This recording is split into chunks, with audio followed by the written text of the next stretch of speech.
Joseph was far from home. Sold by his brothers and taken to Egypt, he now sat in a dark prison cell, though he had done nothing wrong. Yet even in chains, God had not left him. One night, two of Pharaoh's servants, the chief cupbearer and the chief baker, were placed in the prison where Joseph was held. Each of them had troubling dreams, and when morning came, Joseph noticed their sad faces. "Why do you look so troubled today?" Joseph asked.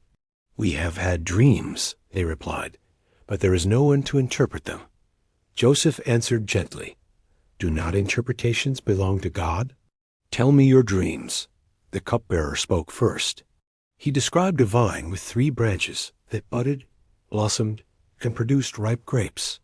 He pressed the grapes into Pharaoh's cup and placed it in the king's hand.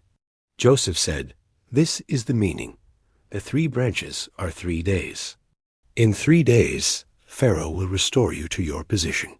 When it goes well with you, remember me and speak kindly of me to Pharaoh." Then the baker shared his dream. He saw 3 baskets of bread on his head, and birds were eating from the top basket. Joseph's voice was solemn as he said, "The 3 baskets are 3 days. In 3 days, Pharaoh will lift off your head, and the birds will eat your flesh." Just as Joseph had said, it happened. The cupbearer was restored, and the baker was executed. But the cupbearer forgot Joseph. 2 years later, Pharaoh himself had dreams that troubled his spirit.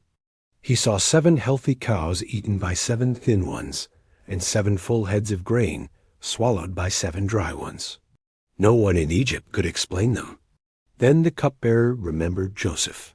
Joseph was brought before Pharaoh. He stood calmly and said, "I cannot interpret dreams, but God will give Pharaoh the answer." Joseph explained that the dreams meant 7 years of great abundance were coming, followed by 7 years of terrible famine. He advised Pharaoh to store grain during the good years. Pharaoh saw that God's wisdom was with Joseph. He placed him in charge of all Egypt, saying, "Since God has shown you all this, there is no one as wise as you."